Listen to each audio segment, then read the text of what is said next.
Hello everyone. In the sequence of online classes,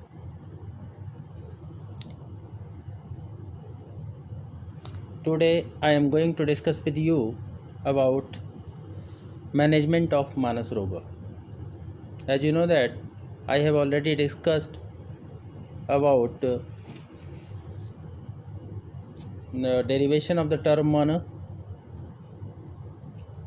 place of Mana और मानस स्थान, qualities of मन, मन के गुण एंड फंक्शन ऑफ मन दैट इज मन के कर्म, सब्जेक्ट्स ऑफ मन, मन के विषय एंड मानस भाव और मानस रोग. Today I will discuss about management of मानस रोग.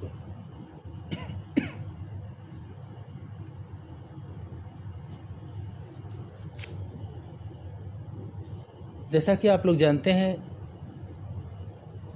व्याधि का अधिष्ठान दो होता है, शरीर और मन. और जितने भी शारीरिक भाव हैं वो कालांतर में मानसिक भावों को विकृत करते हैं और मानसिक भाव शारीरिक भाव को विकृत करते हैं. अर्थात शारीरिक व्याधियाँ मानसिक व्याधियों में कन्वर्ट होती हैं और मानसिक व्याधियाँ शारीरिक व्याधियों में कन्वर्ट होती हैं. प्रायः शारीरिक भाव या शारीरिक व्याधियों की चिकित्सा तो की जाती है, परंतु मानसिक भाव या मानसिक व्याधियों की तरफ ध्यान थोड़ा कम जाता है. काय चिकित्सा फर्स्ट पेपर में सिलेबस में ये पॉइंट है आपका, मानसिक रोगों का चिकित्सा सूत्र या मैनेजमेंट ऑफ मानस रोग. मानस रोग की चिकित्सा को मुख्यतः दो वर्गों में विभाजित किया जा सकता है, दो या तीन वर्गों में विभाजित किया जा सकता है, लेकिन प्रधानतया दो भागों में इसलिए कहा जा रहा है क्योंकि दैवव्यापाश्रय चिकित्सा और सत्वावजय चिकित्सा ये विशेष रूप से मानसिक रोगों की चिकित्सा बताई गई है. प्रीवियस क्लासेस में आपने पढ़ा है दैवव्यापाश्रय चिकित्सा क्या होती है, लेकिन फिर भी आपको रिमाइंड कराने के लिए ये श्लोक को मैं बता रहा हूँ. आपने पहले ही पढ़ रखा है. दैवव्यापाश्रय आचार्य चरक ने कहा, सूत्र स्थान में इसका वर्णन आया 11 चैप्टर में. और दैवव्यापाश्रय युक्ति उपाश्रय का वर्णन चरक सूत्र स्थान प्रथम अध्याय में भी आया हुआ है. मंत्र औषध मणिमंगल बले उपहार होम नियम प्रायश्चित उपवास स्वस्थैन प्रणिपात गमनादि.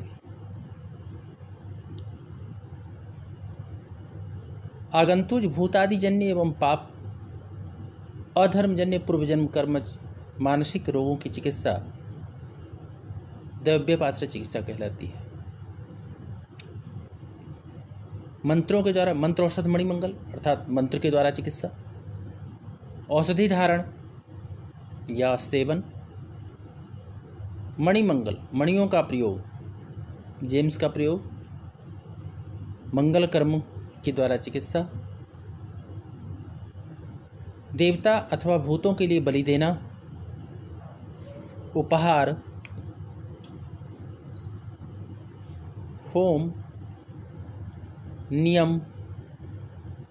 नियम से तात्पर्य यहाँ जो आपने स्वस्थ वृत्त में पढ़ा होगा, शौच, संतोष, तप, स्वाध्याय, ईश्वर प्राणिधान नियम. तो इन नियमों को ध्यान में रखते हुए इन नियमों के द्वारा इनकी चिकित्सा करनी चाहिए. प्रायश्चित, उपवास, स्वस्ति वाचन द्वारा कल्याण कामना,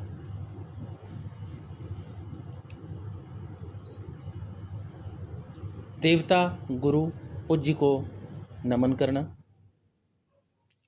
तीर्थादि स्थानों में गमन करना, प्रणिपात गमनादि भी.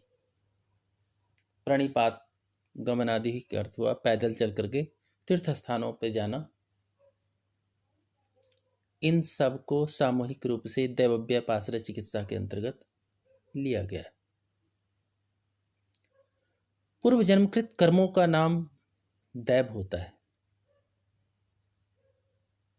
जैसा चक्रपाणि ने कहा है, और इनकी शांति के लिए जो चिकित्सा की जाती है वही दैवव्यपाश्रय है। सामान्यतः सभी रोगों में यह फलदायी है, क्योंकि इसमें नियमादि पालन करना भी बताया गया है।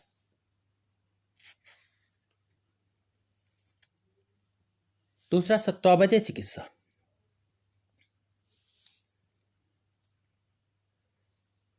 आचार्य चरक ने सत्वावजय का वर्णन किया है। वहां उन्होंने लिखते हैं, पुनर्हितेभ्यो अर्थेभ्यो मनोनिग्रह, अर्थात सत्वावजय वह चिकित्सा है जिसमें अहित अर्थों से मन को रोका जाता है, मन को अलग किया जाता है।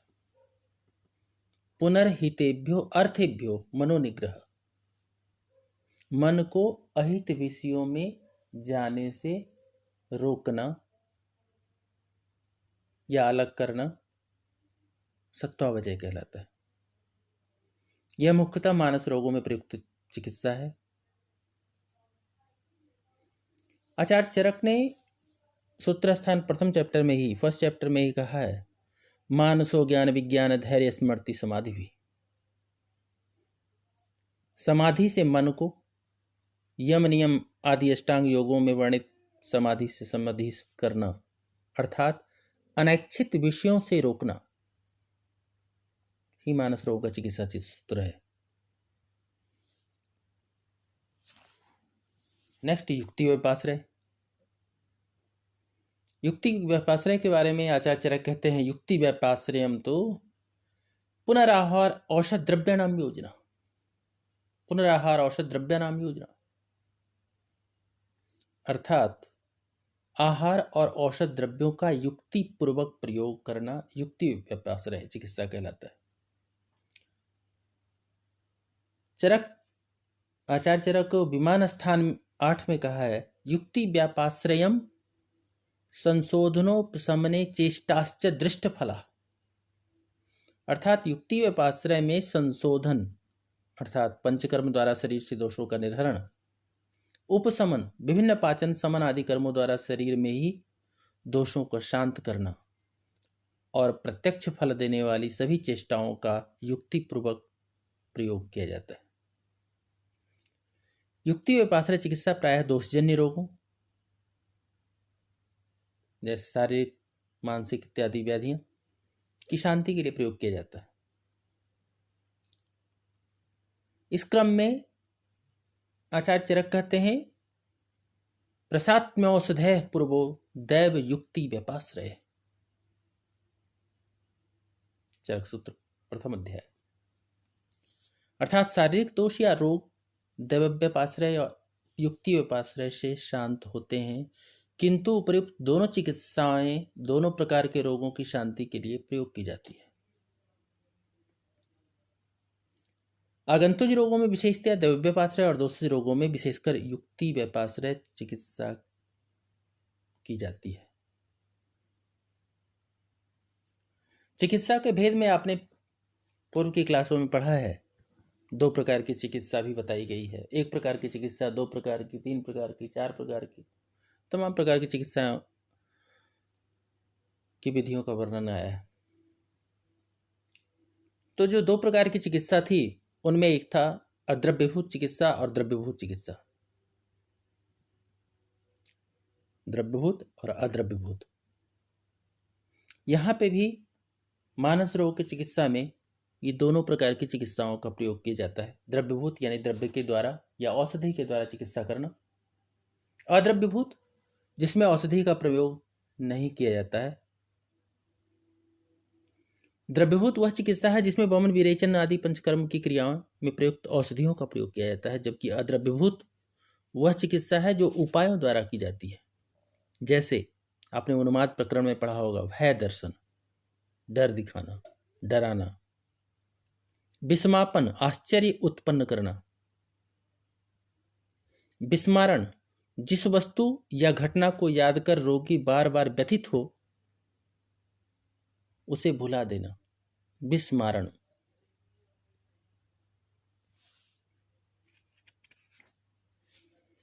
क्षोभण, मन एवं शरीर में क्षोभ उत्पन्न करना।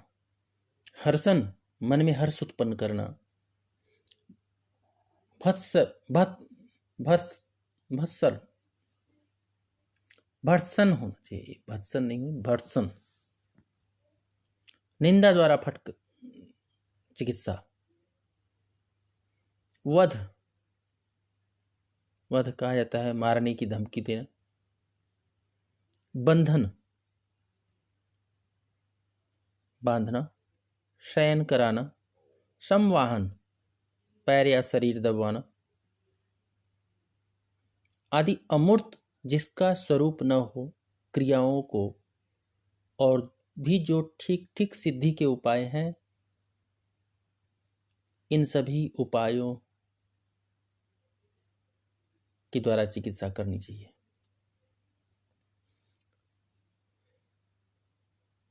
एक मानस रोग की चिकित्सा में परस्पर प्रतिद्वंद चिकित्सा का भी वर्णन आया है।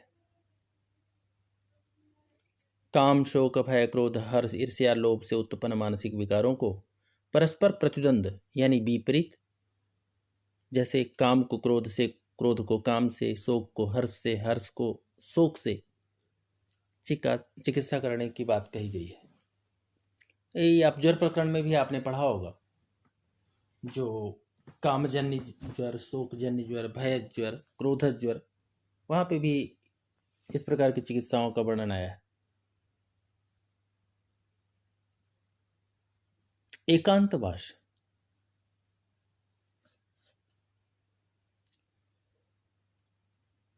कोलाहलपूर्ण वातावरण से मन का रजोगुण बढ़ता है।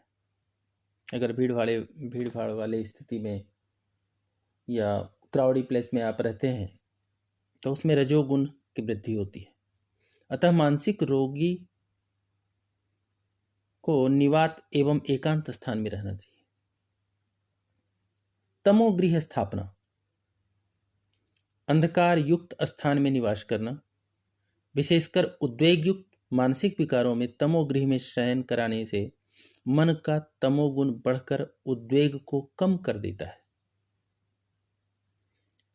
तो इस प्रकार द्रव्यभूत और अद्रव्यभूत इन दो चिकित्साओं के द्वारा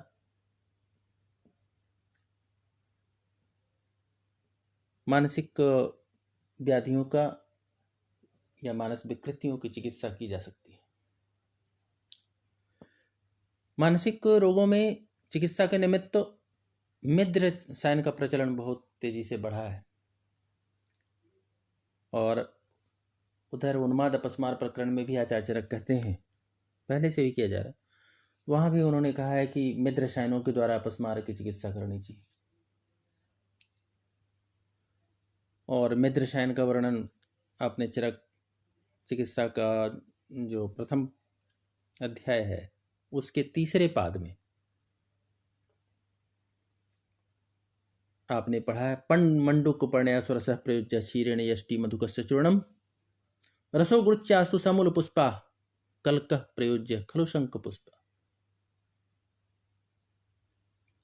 इन चार मिद्र रसायनों का विशेष रूप से प्रयोग किया जाता है। मंडूक पर्णी स्वरस का प्रयोग मधु मिलाकर प्रातः शाम सेवन करना चाहिए। मंडूक पर्ण स्वरस प्रयुज्य, मंडूक पर्णी का स्वरस। क्षीरेण यष्टि मधुकस्य चूर्ण, मलेठी के चूर्ण को क्षीर के साथ अर्थात दूध के साथ, मिल्क के साथ लेना चाहिए। रसो गुरुच्यास्तु, गुरुचि का स्वरस प्रयोग करना चाहिए। और समूल पुष्प्या कल्का प्रयुज्य खलु शंख पुष्पा, शंख पुष्पी पंचांग यानी मूल, फल, पुष्प, तना, पत्र, इन सब का कल्क सेवन करना चाहिए।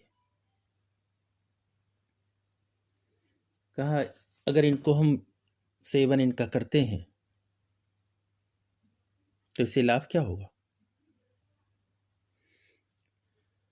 आचार्य चरक कहते हैं कि चारों मित्र रसायन आयु को बढ़ाने वाले आयु प्रदाता होते हैं। आयु प्रदाता, आयु को बढ़ाने वाले। आयु प्रदान्याय आमय नाशनानी, आयु प्रदान्याय, आयु प्रदान्याम आमय नाशनानी, बलाग्निवर्ण स्वरवर्धनानि, मेध्यानि चैतानि रसायनानि, मेध्या विशेषेण च संपुष्पी। ये चारों मित्र रसायन आयु को बढ़ाने वाले, आयुष प्रदाता होते हैं। ये आमय नाशनानी, आमय मीन्स व्याधि, तत्रामय व्याधि, वहाँ आपने पढ़ा होगा इसके पर्याय स्वरूप में, व्याधिराहमेय गदातंको जरो यक्ष्मा विकारो रोगन इत्यादि अर्थांतरम। आमय, आमय मीन्स रोग, रोगों को नाश करने वाले। बल अग्नि वर्ण और स्वर को बढ़ाने वाले, बलाग्नि वर्ण स्वर वर्धनानी, मेध्यानि चेतानि रसायनानि। इसके अतिरिक्त ये चारों रसायन मेध्य होते हैं। इनमें भी शंखपुष्पी विशेष रूप से मेधा को बढ़ाने वाली होती है।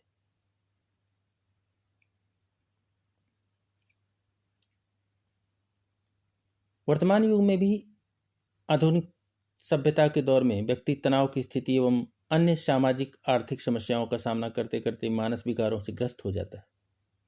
मेधा अर्थात धीर धृति स्मृति की विकृति स्वास्थ्य एवं बौद्धिक कार्यक्षमता को प्रभावित करने के साथ साथ अनेक मानस रोग को उत्पन्न करने में भी सहायक है। अतः इनके निरापद उपचार हेतु मित्र रसायनों एवं इनके योगों के प्रयोग का आयुर्वेद में सर्वत्र वर्णन है। अगर आप सुश्रुत संहिता में भी ध्यान देंगे, सुश्रुत संहिता में देखेंगे तो आप पाएंगे सुश्रुत संहिता में मित्र रसायन का वर्णन चिकित्सा स्थान के 28वें अध्याय 28 चैप्टर में किया गया है, जिसमें मंडुक पाणी ब्राह्मी हेमवती वचा यष्टि मधु प्रियंगु श्वेत बाकुची सुवर्ण नीलोत्पल आदि का वर्णन किया गया है। इसके अतिरिक्त शिलाजतु अश्वगंधा ज्योतिषमती लौह इत्यादि का प्रयोग विभिन्न मानस व्याधियों में रसायनबद्ध किया जाता है।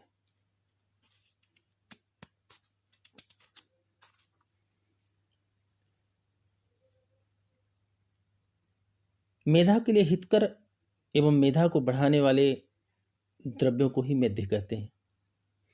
मेधा बुद्धि के साथ साथ जो द्रव्य रसादि धातुओं की वृद्धि करके आयु बल वर्ण अग्नि स्वर को बढ़ाने वाले होते हैं, उन्हीं मेध रसायन कहा जाता है। और ये द्रव्य मस्तिष्क एवं नाड़ी संस्थान पर पोषक प्रभाव डालते हैं, जिससे ग्रहण शक्ति पावर ऑफ एक्विजिशन, धारणा शक्ति पावर ऑफ रिटेंशन एवं स्मृति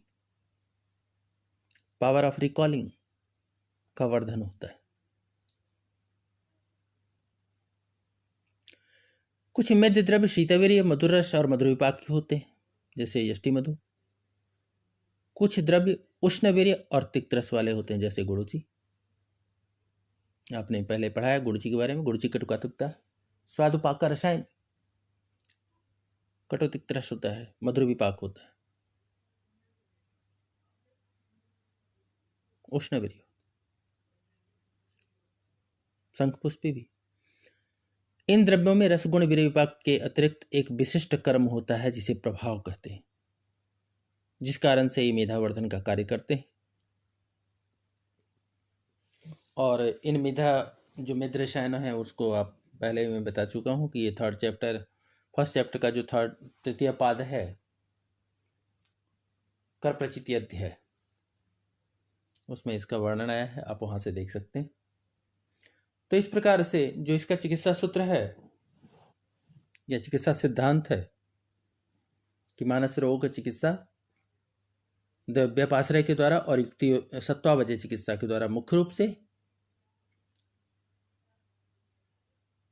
परंतु युक्ति व्यापाश्रय से भी उनकी चिकित्सा की प्रधानतया द्रव्यापाश्रय और सत्वावजय के द्वारा और अप्रधानतया युक्ति व्यापाश्रय से भी चिकित्सा की जाती है। या करने का निर्देश है। ठीक उसी प्रकार से द्रव्यभूत और अद्रव्यभूत द्रव्यों के द्वारा, और फाइनली प्रायः सभी मानस व्याधियों में मित्र रसायन का प्रयोग करना चाहिए। ये तीसरी। अगली क्लास में हम लोग सिलेबस के नेक्स्ट पॉइंट पे जो भी पॉइंट होगा, जो भी डिजीज होगी, उस पर चर्चा करेंगे।